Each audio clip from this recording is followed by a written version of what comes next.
Hi hello welcome to iView entertainments. భారతదేశపు చిట్ట చివరి గ్రామం మనా గ్రామం. భారతదేశంలో దాదాపు ప్రతి గ్రామంలో మీరు కొన్ని విభిన్న ఆచారాలు లేదా కొన్ని ఆసక్తికరమైన విషయాలు తెలుసుకుంటూ ఉంటారు. అలాంటి గ్రామాలలో ఒక గ్రామమే మనా గ్రామం. ఇది మన దేశపు చివరి గ్రామం. ఈ మనా విలేజ్ గురించి మనకి తెలియని ఆసక్తికర విషయాలను ఈ వీడియోలో తెలుసుకుందాం. ఉత్తర భారతదేశంలో దైవభూమిగా భావించే ఉత్తరాఖండ్ అత్యంత అందమైన రాష్ట్రం. చుట్టూ హిమాలయ పర్వతాలు, దట్టమైన అడవులు, కొండలు, లోయలతో నిండి ఉంటుంది. అలాంటి అరుదైన రాష్ట్రంలో మరో అందమైన అద్భుతమైన గ్రామం ఉంది. ఆ గ్రామం పేరే మనా. ఉత్తరాఖండ్లోని చమోలీ జిల్లాలో సముద్ర మట్టానికి 3200 మీటర్ల ఎత్తులో మనా గ్రామం ఉంది. ప్రముఖ హిందూ తీర్థయాత్రా స్థలం బద్రీనాథ్ నుంచి 5 కిలోమీటర్ల దూరంలో సరస్వతి నదీ ప్రవాహిక ప్రాంతంలో ఈ గ్రామం కనిపిస్తుంది. ఈ అందమైన కుగ్రామం ఇండో చైనా సరిహద్దు నుంచి 24 కిలోమీటర్ల దూరంలో ఉండడంతో ఇది భారతదేశపు చిట్ట చివరి గ్రామంగా పరిగణించబడుతుంది.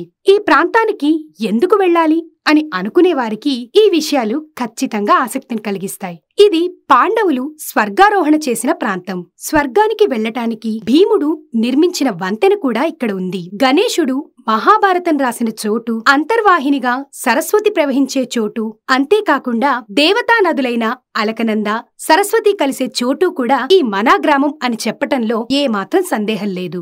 ఈ గ్రామాన్ని మహాభారత కాలానికి సంబంధించిన గ్రామంగా చెబుతారు. పాండవులు అజ్ఞాతవాసంలో ఉన్నప్పుడు కొంతకాలం ఇక్కడ నివసించారట.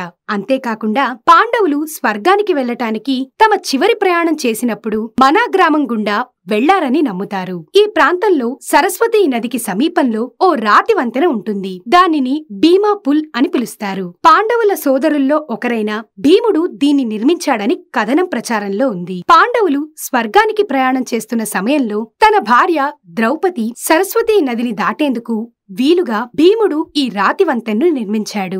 ఇక్కడ వ్యాసగుహ కూడా ఉంది. మహాభారతం వంటి గొప్ప ఇతిహాసాన్ని వ్యాసుడు రాసింది ఇక్కడే అని కథ ప్రచారంలో ఉంది. ఈ గుహలో చిన్న మందిరం కూడా ఉంది. వేదవ్యాసునికి అంకితం చేయబడి ఈ మందిరం దాదాపు 5000 సంవత్సరాలుగా ఇక్కడ ఉందని స్థానికుల నమ్మకం. ఇక మనా గ్రామంలో చూడాల్సిన ఆసక్తికర ప్రదేశాలు ఎన్నో ఉన్నాయి. వీటి గురించి మీరు తప్పక తెలుసుకోవాలి. నీలకాంత్ శిఖరం. సముద్ర మట్టానికి 6597 అడుగుల ఎత్తులో ఈ నీలకాంత్ శిఖరం ఉంది. ఈ ప్రాంతం ప్రధాన పర్యాటక ఆకర్షణల్లో ఒకటిగా ఉంది.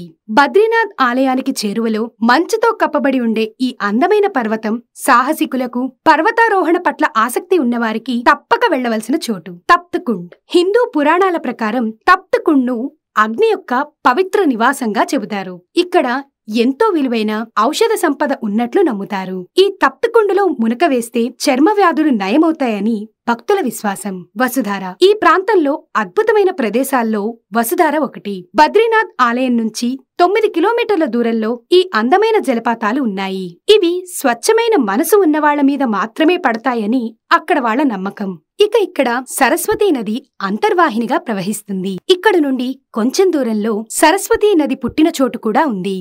ఈ మనా గ్రామంలోని చాలా దుకాణాలు భారతదేశంలోని చివరి టీ కొట్టు అనే పేరుతో ఉంటాయి. అంటే ఇది చివరి గ్రామం కావడంతో వారు కూడా టూరిస్టులను ఆకర్షించేందుకు ఇలా పేర్లు పెట్టుకుంటారు. దీంతో మీరు ఆ ఊరిలోని ఏ దుకాణంలో టీ తాగినా దేశంలో చివరి దుకాణంలో చాయ్ తాగామని అనుకోవచ్చు. సాహసాల పట్ల ఆసక్తి గలవారికి ఈ గ్రామం ఎన్నో ఆసక్తికరమైన కార్యకలాపాలను అందిస్తుంది.